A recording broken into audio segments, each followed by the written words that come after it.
Ok, je vois plus personne pour le moment dans la salle d'attente. Je vais continuer à surveiller. Bonne année, mesdames. Est-ce que tout le monde m'entend bien? Oui, Ça a l'air d'aller, super. Eh ben, donc bonne année 2021, bienvenue. On vous souhaite quoi? Des beaux projets, des belles rencontres, même virtuelles et peut-être en vrai. On est ravis d'être aussi nombreuses aujourd'hui. La force du collectif, comme dirait Karine. Bienvenue à nos membres, bienvenue aux nouvelles venues. Ça me fait plaisir, après cette belle pause de décembre, de revoir tout le monde. Donc, cette association, puisqu'il y a vraiment des nouvelles parmi nous, ZL Collective a pour objectif de soutenir les femmes francophones, entrepreneurs ou porteurs de projets aux États-Unis dans le développement de leur projet ou de leur entreprise. Donc, c'est une non-profit, c'est une association à but non lucratif. Et c'est vraiment une question de soutien avec des valeurs de bienveillance, de partage, d'échange.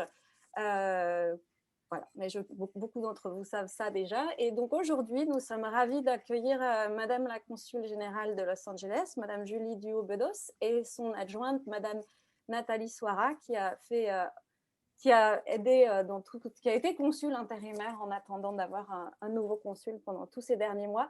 Merci beaucoup, mesdames, d'être parmi nous aujourd'hui. mm, Donc, je vais leur donner la parole d'ici 1 ou 2 minutes. Je vous présente juste la chronologie de notre réunion. Donc, elles vont se présenter. Vous aurez l'occasion de leur poser des questions. Donc, vous faites comme vous le souhaitez. Vous pouvez juste prendre la parole ou envoyer un message dans le chat si vous préférez. Et après ça, chacune d'entre nous va avoir l'occasion de se présenter. Mais comme on est très nombreuses, on vous met 1 minute pour vous présenter. Et c'est une présentation professionnelle, donc nom, prénom, nom de votre entreprise si elle a été créée et une brève description de votre entreprise ou de votre projet. On va mettre un timer, ça paraît un peu impoli, mais c'est pour être sûr que tout le monde aura le temps de passer. Donc Laurel va être notre maîtresse du temps. Et après ça, quand tout le monde sera présenté, on partira dans des breakout rooms sur le thème, on va échanger sur le thème nos objectifs 2021. Quel est votre objectif principal? Est-ce que c'est créer votre entreprise? Si vous n'avez pas encore, vous êtes dans le projet, savoir quel est votre statut. Est-ce que c'est améliorer votre marketing, mieux connaître les réseaux sociaux, etc. Donc, dans les breakout rooms, c'est vraiment un échange. Si vous avez un challenge, les autres peuvent participer, mais tout le monde participe et personne ne garde la parole pendant tout le temps puisqu'on va rester dans les breakout rooms peut-être 10 minutes à chaque fois.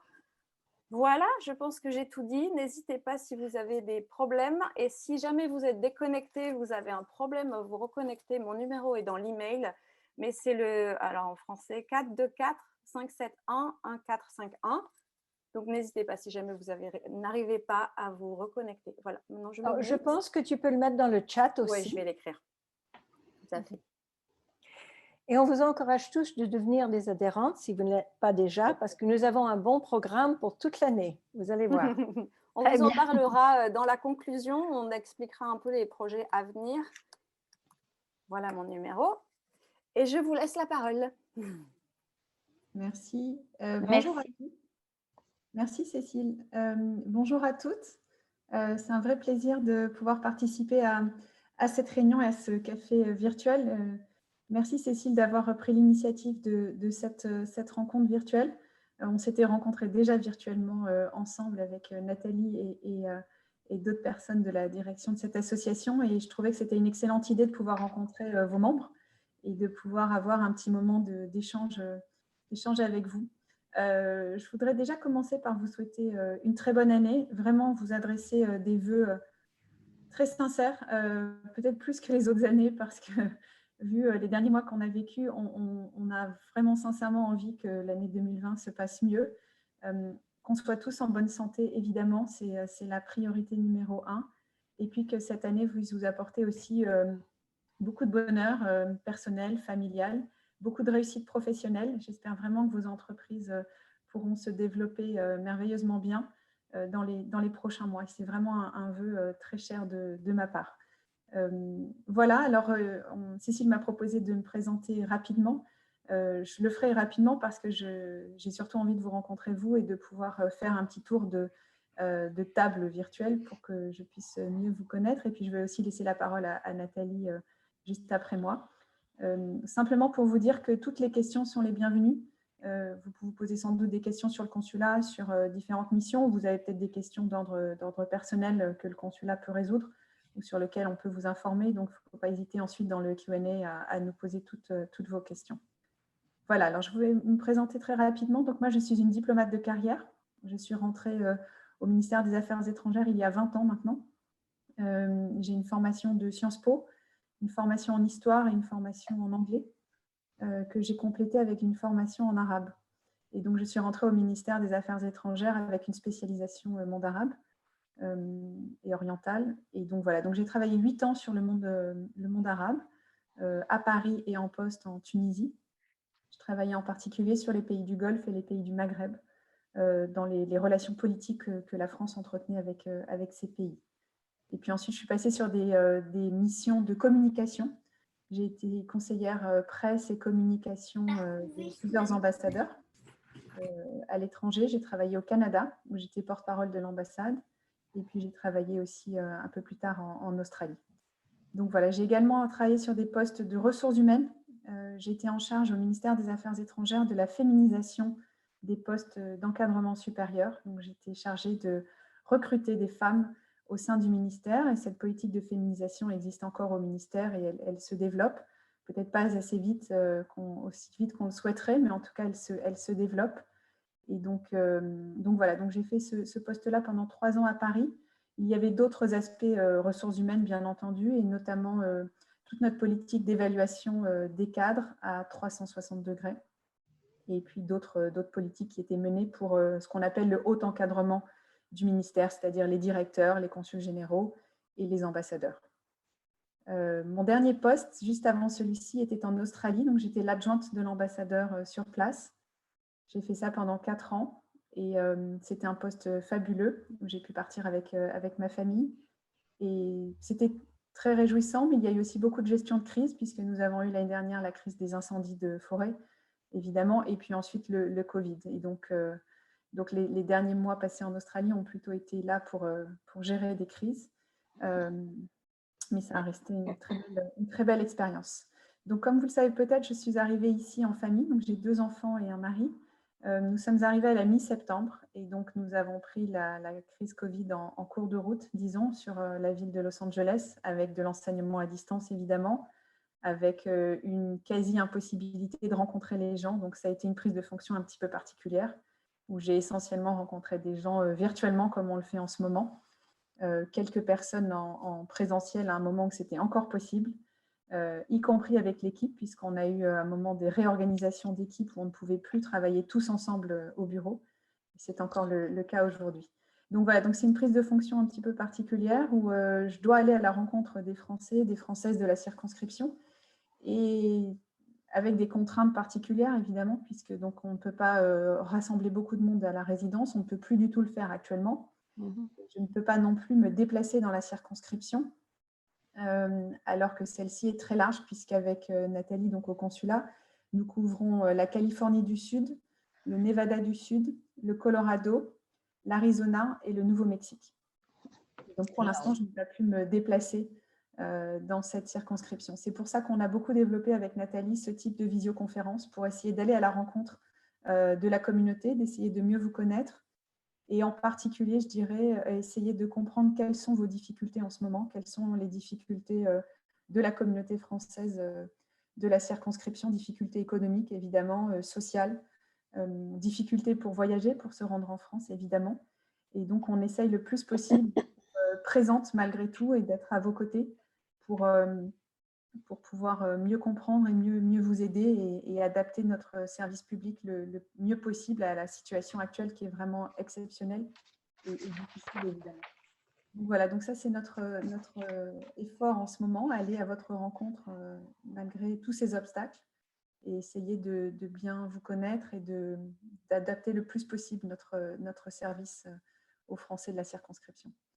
Voilà, et donc c'est pour ça que mes souhaits pour l'année 2021, c'est vraiment que cette situation s'améliore, qu'on puisse à nouveau se rencontrer de façon réelle, qu'on puisse à nouveau organiser des événements à la résidence, qui est vraiment le lieu d'accueil de la communauté française et un lieu de rassemblement, de convivialité, et aussi un lieu où vous pouvez faire des rencontres et où on peut faire interagir les différents groupes de la communauté française.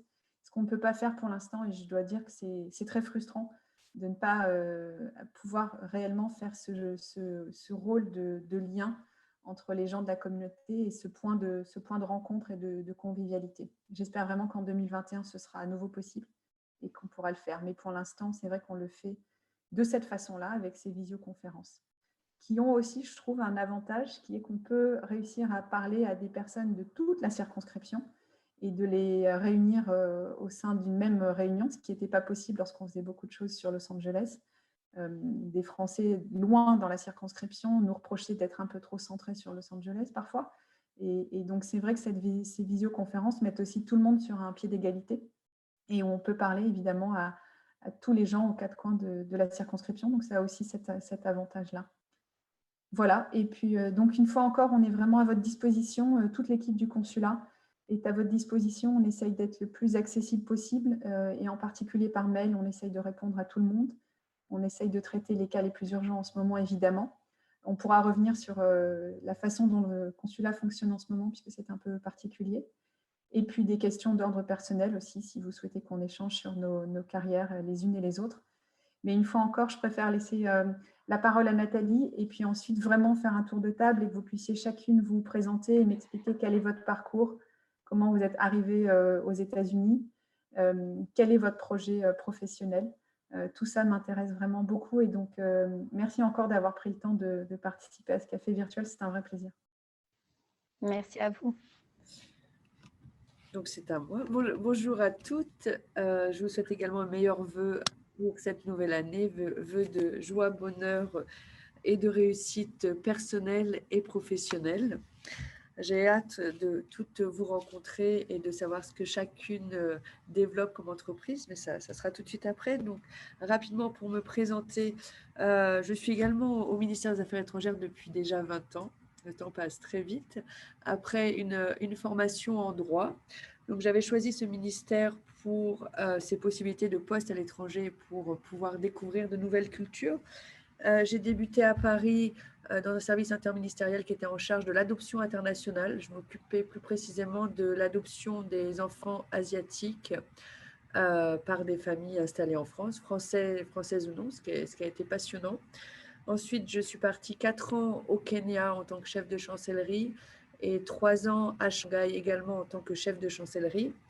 Puis ensuite, retour en France, mais ce coup-ci à Nantes, où j'ai travaillé 4 ans dans le domaine des ressources humaines et ensuite 3 ans dans un domaine complètement différent en tant que directrice métier du projet informatique France Visa, qui vise à simplifier les démarches des étrangers qui souhaitent venir travailler en France, s'installer en France ou pour tourisme en France. Donc là, dans un milieu très masculin, puisque j'avais autour de moi des équipes de développeurs informatiques et ça devait être à peu près 30 garçons pour une fille, quelque chose comme ça. Tous les directeurs, puisque c'était également un projet interministériel du ministère de l'Intérieur et du ministère des Affaires étrangères, les 3 directeurs étaient des hommes. Je me rappelle de ma première réunion à Paris, nous étions 2 femmes sur 20 dans cette direction. Donc, je rejoins Julie sur le fait que nous avons un besoin de féminisation dans ce ministère, surtout dans des secteurs bien précis, comme ce type de secteur, comme le secteur informatique. Et ensuite, donc, je suis arrivée à Los Angeles en fin août 2019, où, comme vous le savez, j'ai assuré l'intérim dans l'attente d'un ou une consul qu'on me promettait tous les 3 mois et qui est finalement arrivé, incarné par Julie, l'été dernier. Donc, nous sommes enfin une équipe au complet au consulat, très au complet puisqu'il y a eu également une création de poste cette année. Donc, nous sommes désormais une équipe de 28 personnes, assez paritaire, je dois reconnaître, avec des statuts divers, statut de fonctionnaire expatrié, statut de contractuel expatrié, de VI et beaucoup d'agents de droit local. C'est quelque chose d'intéressant à savoir parce que beaucoup pensent qu'au consulat, il n'y a que des expatriés. Sachez que nous sommes 6 expatriés purs du ministère des Affaires étrangères. Ce sont majoritairement des contractuels et des agents de droit local, donc des Français ou des Américains qui vivent ici comme vous et qui ont été recrutés au consulat. Comme je ne veux pas être trop longue, juste un petit message. Bien sûr, je vous invite toutes, si ce n'est déjà fait, mais je suis sûre que c'est fait, je vais aller vérifier comme je vois vos noms à l'écran, à vous inscrire au consulat si ce n'est pas fait. Ce n'est pas obligatoire, c'est fortement conseillé, c'est gratuit et ça ne peut vous apporter que des avantages, à savoir, on sait que vous êtes là, vous êtes inscrit sur notre plan de sécurité et lorsque vous avez besoin de faire une démarche administrative ou d'obtenir des documents de voyage, c'est beaucoup plus simple lorsque vous êtes inscrit. Donc, allez sur notre site, cliquez sur le lien, c'est un petit peu... C'est pas forcément la manipulation informatique la plus simple, l'inscription. Donc, on prend un peu sur soi, on le fait, on inscrit toute sa famille et après, vous êtes tranquille. Et bien évidemment, comme l'a dit Julie, nous sommes à votre disposition pour répondre à toutes les questions que vous vous posez sur le consulat, qu'elles soient personnelles ou générales. Et je ne serai pas plus longue pour écouter tout le monde. Et merci beaucoup pour ces belles présentations. Alors, je pense qu'on va passer aux questions. Nous avons reçu quelques questions quand vous êtes inscrite, donc elles sont prêtes, elles sont là. Mais si vous avez des questions, n'hésitez pas à vous unmute et poser vos questions directement. Et sinon, je vais lire. Je sais qu'il y avait plusieurs questions par rapport à est-ce qu'il y a des aides attribuées aux entrepreneurs? J'arrive pas à lire mon écran. Est-ce qu'il y a des aides attribuées aux entrepreneurs ou y a-t-il des mesures prévues pour soutenir les entrepreneurs et entrepreneuses français pendant ces temps difficiles? Alors, je vais peut-être répondre, Nathalie pourra compléter si elle le souhaite. Non, il n'y a pas d'aide aux entreprises françaises ici venant du gouvernement français. Il y a une réflexion en cours. On a essayé de voir si ça pouvait être envisageable avec la Banque publique d'investissement. Ça n'est pas le cas. Et donc, il y a encore une réflexion à Paris sur un éventuel des modalités d'aide. Pour l'instant, la seule aide que l'on ait ne concerne pas les entreprises, mais plutôt les familles en difficulté. Donc, on a cette aide spéciale Covid qui a été mise en place à la fin de l'année dernière, en septembre, et qui va se poursuivre en 2021 et qui est là donc pour aider vraiment les personnes, les familles dont les revenus ont été affectés par le Covid et qui peuvent évidemment en attester. Et c'est une aide qui est versée tous les mois, qui peut l'être pendant 6 mois en 2021 et qui peut évidemment être d'un grand secours. Alors, on parle, c'est de l'ordre de 300 € par couple, et ensuite 200 € par enfant. Et donc, voilà, donc c'est vraiment pour les familles les plus en difficulté. Ça peut paraître des sommes pas très importantes, mais c'est d'abord un geste fort de l'État français de dire que l'on n'oublie pas les Français en difficulté à l'étranger. Et c'est aussi une aide qui est très appréciée pour des familles qui doivent concrètement remplir leur réfrigérateur à la fin du mois. Et donc voilà, donc cette aide, elle est prolongée en 2021. C'est un point très important. Et donc, c'est un service qui est rendu par le consulat. Et donc, il suffit d'aller sur le site internet du consulat et de remplir un petit dossier. Il y a quelques pièces justificatives, évidemment. Et ensuite, l'aide est versée. Mais ça a été une activité forte du consulat au cours du dernier trimestre. Et donc, on va poursuivre ça en 2021, puisqu'on a relevé que c'était une aide très appréciée. On a aidé plus de 300 familles sur la fin de l'année 2020. Okay. Nathalie, tu peux dire quelque chose? Juste pour compléter, donc c'est cette aide qui s'appelle un secours occasionnel. En fait, s'ajoute un système d'aide sociale que nous avons déjà au consulat qui existe depuis des années. Nous versons déjà des aides aux familles en grande difficulté, donc des aides enfants en détresse, des aides aux personnes âgées qui touchent une très petite retraite. Nous versons également des aides aux adultes en situation de handicap et également aux enfants en situation de handicap. Tout ça est versé dans le cadre de ce qu'on appelle le Comité consulaire pour la protection et l'action sociale, qui est un peu le pendant des CCAS en France. Et en fait, c'est assez méconnu auprès du grand public et de nos Français, notamment en termes d'aide pour les enfants en situation de handicap, qui est une aide qui est versée sans critère de revenus. Et j'ai pu constater l'année dernière en rencontrant certaines familles qui avaient des enfants en situation particulière qu'elles ne savaient pas qu'on pouvait les aider à obtenir la carte d'invalidité et qu'on pouvait les aider en leur versant cette petite aide. Donc, si vous avez des amis ou vous-même, si vous êtes concerné, n'hésitez pas à contacter le consulat. Merci. Merci beaucoup. Géraldine? Je vois que tu as une Oui, question. oui, j'ai levé la main. Bonjour, Géraldine. Donc, je suis avocate d'immigration, donc je représente beaucoup d'entrepreneurs en visa E1, E2 qui ouvrent des sociétés aux États-Unis. Madame la consule et la consule adjointe, est-ce que vous avez des échanges? On a des retours assez inquiétants de l'ambassade de Paris au sujet de refus de visa simplement pour raison du travel ban qui soit toujours en place. Est-ce que, alors que d'habitude, ils donnaient des NIE automatiques, donc est-ce que vous auriez des échanges avec l'ambassadeur de l'ambassade américaine à Paris au sujet d'une reprise, je dirais, normale des visas d'entrepreneurs ou de la paralysie un peu qu'on observe? Nathalie, vas-y, si tu veux. Je prends. Oui, alors il faut savoir qu'effectivement, en raison de ce travel ban, il y a des visas qui n'étaient plus délivrés ou qui étaient délivrés avec parcimonie. Et il y a eu une certaine flexibilité sur les derniers mois de l'année 2020. Effectivement, on a pu voir une délivrance de NIE plus importante, mais qui n'était pas la norme et qui n'était pas forcément conforme aux proclamations du président Trump.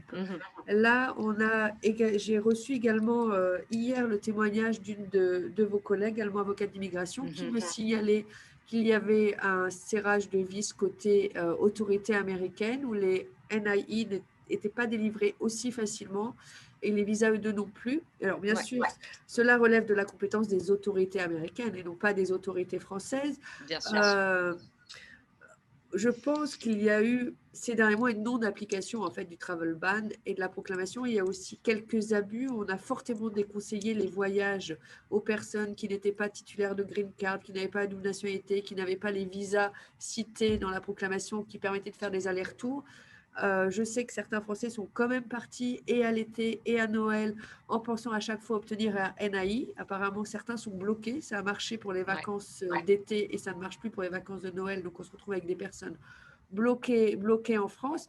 Les visas E2, on savait qu'on ne peut pas voyager avec en ce moment. Donc, il y a eu des NIE, mais vraiment, le mot d'ordre, c'est on ne voyage pas actuellement avec son visa E2. Si on en obtient, c'est une entrée qui permet de venir ici, mais ça ne permet pas de faire des allers-retours. C'est pour ça que beaucoup de Français sont bloqués depuis quasiment un an, depuis 9 mois. Absolument. Donc, en fait, c'est un retour à l'application stricte des proclamations du président.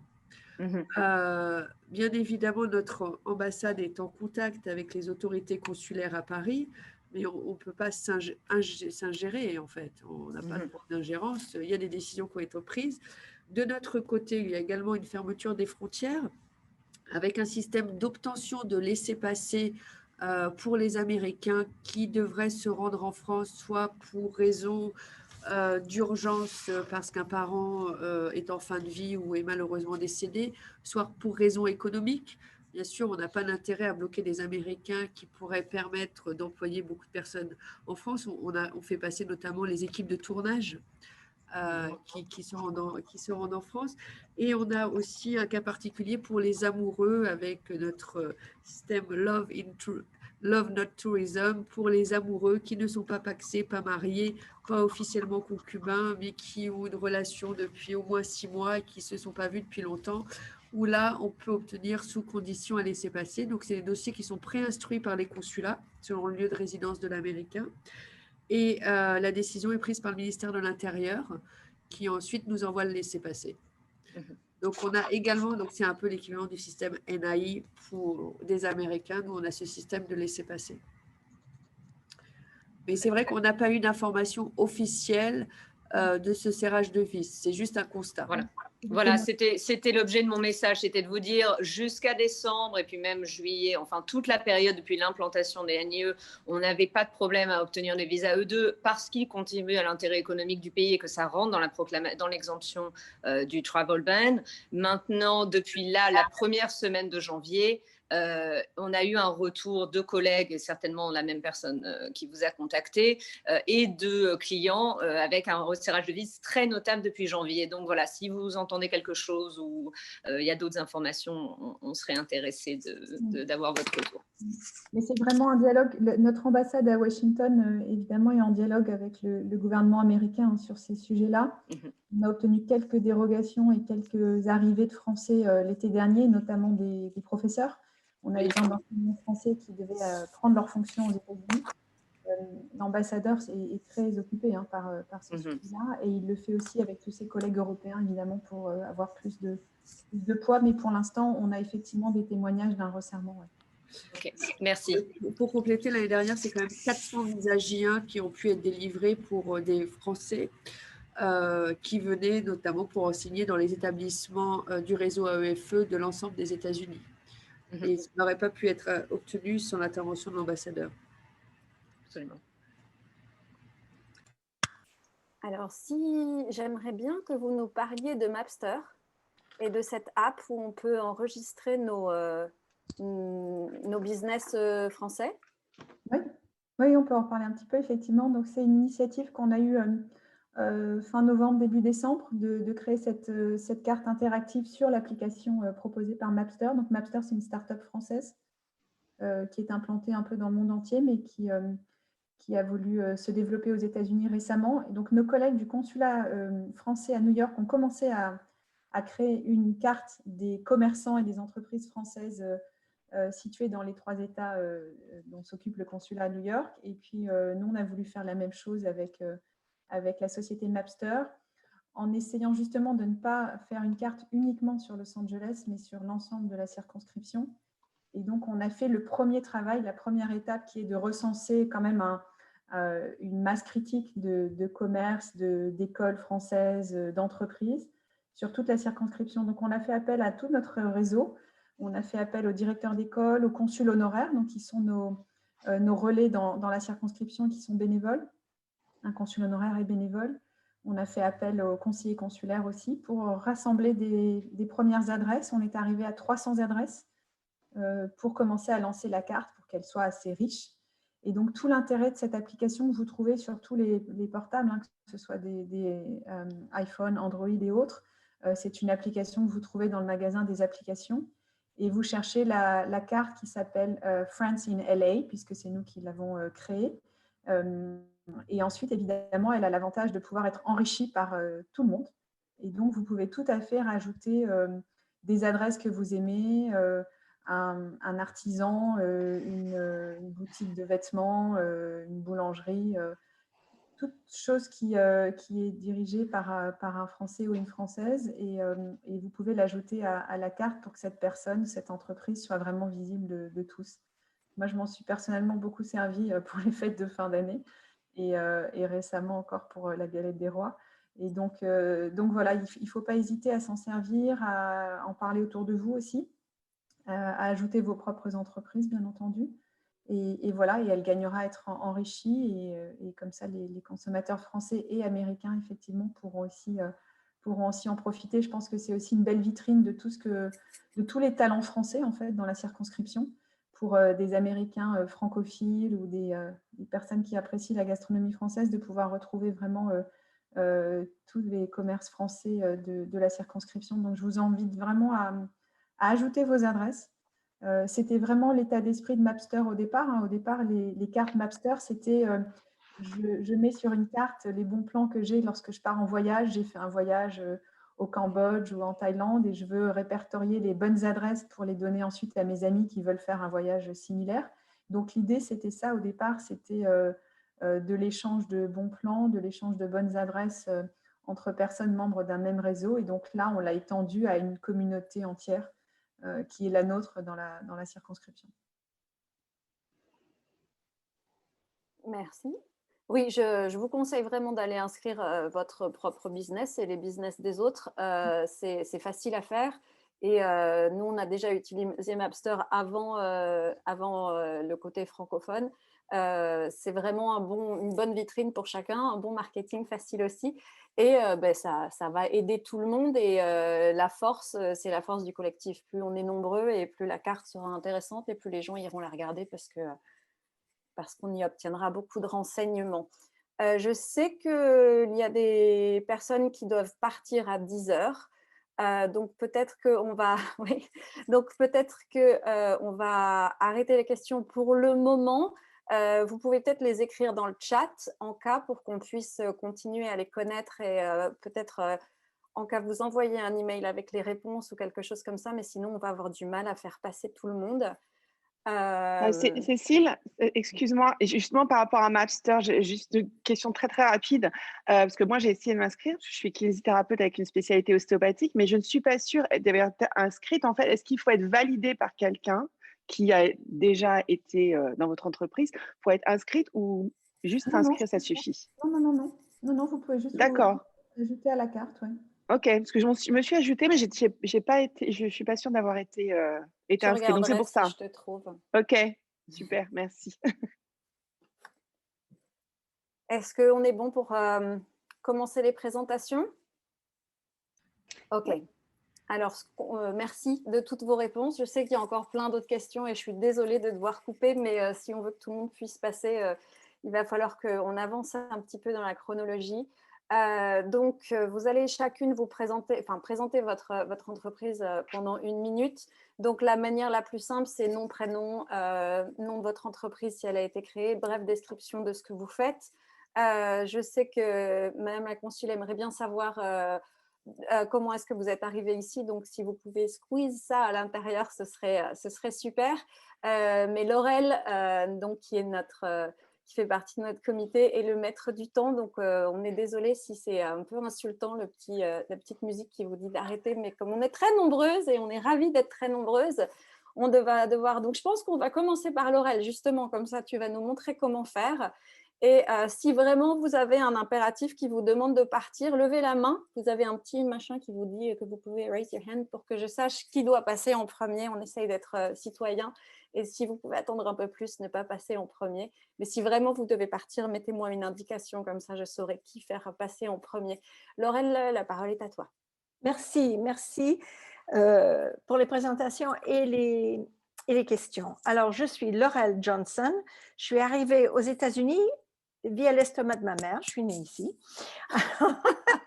Pardon. Pour le moment, j'ai un petit jardin qui s'appelle Sweet Turtle Farms et je pousse de la calendule pour vendre, sécher et vendre à ceux qui font du savon et les pommades pour la peau. Je fais aussi de la camomille et je participe dans Elle Collective. 30 secondes, mesdames. OK, la prochaine. Merci. Donc, je rajoute juste que Laurel, avec son côté franco-américain, est en charge de tous les partenariats avec les autres organismes américains autour de nous, puisqu'on ne veut pas que The L Collective soit uniquement franco-français. Ça nous intéresse aussi d'avoir des partenariats avec d'autres assos autour de nous. Donc, voilà sa mission. Corinne Almans, elle a demandé d'aller… Ah, plus vite. OK, vas-y, Corinne. Voilà, je parlais sans le micro ouvert. Ah, d'accord. Bonjour à tout le monde. D'abord, c'est très, très sympa de voir tout le monde en ce début d'année. On manque tous de relationnel. Donc, puisque j'ai que 30 secondes, je m'appelle Corinne Almans, je suis agent immobilier à Coldwell Banker. Je travaille sur tout Los Angeles. Je n'ai pas de minimum. Ça fait 30 ans que je suis dans le business. Je vends des appartements, des maisons et des petits immeubles. Voilà. Est-ce que je suis moins de 30 secondes? Je suis à 22 secondes. J'ai encore 22 secondes. Je passe à quelqu'un d'autre. Merci. Donc, en fait, oui, Laurel, c'est pratique. Elle nous montre le timer comme ça. Vous vous rendez compte si vous la mettez en visible. Donc, on va passer la parole à Raphaël et Barbara du Petit Parisien. Go. OK. Bonjour. Alors, je suis Raphaël et c'est ma partenaire Barbara. Nous avons ouvert il y a 1 mois une petite boutique qui s'appelle Petit Parisien à Burbank. Voilà, et nous sommes arrivés aux États-Unis il y a 2 ans, presque 2 ans, toutes les deux en suivant nos maris qui travaillent ensemble. Voilà, et puis nous avons toutes les deux commencé à chercher du travail pendant la pandémie. Barbara est une travailleuse sociale et moi je travaillais dans la post-production cinéma. Mais la pandémie ne nous a pas vraiment permis de trouver du travail et donc nous avons décidé d'ouvrir notre business pour travailler et du coup de partager avec les gens qui sont ici nos marques françaises préférées pour les adultes et les enfants, pour toute la famille. Voilà, pour partager un peu de la culture et du monde français. Voilà. Super, merci. Je vous conseille de mettre vos noms et le nom de votre entreprise dans le chat. Comme ça, après, on pourra partager le chat, que tout le monde le fasse. Le site internet, quelque chose comme ça, ou Instagram, ou ce qui vous est mieux, pour qu'on soit tout au courant de ce que chacune fait dans le chat. Je passe la parole à Sabine. Bonjour, bonjour. Donc, je suis Sabine Conbrier, je suis kinésithérapeute avec une spécialité ostéopathique, sophrologie et crânio-sacral thérapeute. Et je suis à Los Angeles depuis 16 ans. Voilà, j'ai suivi mon mari il y a 16 ans pour son travail. J'ai repassé mes diplômes ici. J'étais déjà kiné en France. Et voilà, je suis installée un petit peu partout sur Los Angeles. En fait, mon cabinet est dans la vallée, mais je travaille aussi sur le West Side et je me déplace aussi à domicile. Voilà. Donc, je pense que j'ai couvert à peu près l'essentiel. Et je m'occupe donc des gens un petit peu voilà, sur leur ensemble, au niveau de leur corps, mais aussi au niveau de leur… je travaille beaucoup avec, en ce moment, dû à la pandémie, je travaille beaucoup avec des gens avec des problèmes psychosomatiques, parce qu'il y en a beaucoup, parce que les gens ne sont pas très, très bien en ce moment. Donc, le fait d'allier la sophrologie avec la kiné et l'ostéo, en fait, c'est très, très utile. Voilà. Super, merci Sabine. N'hésite pas à mettre ton nom, le nom de ton entreprise dans le chat. Dans le chat. Inès, est-ce que tu es là?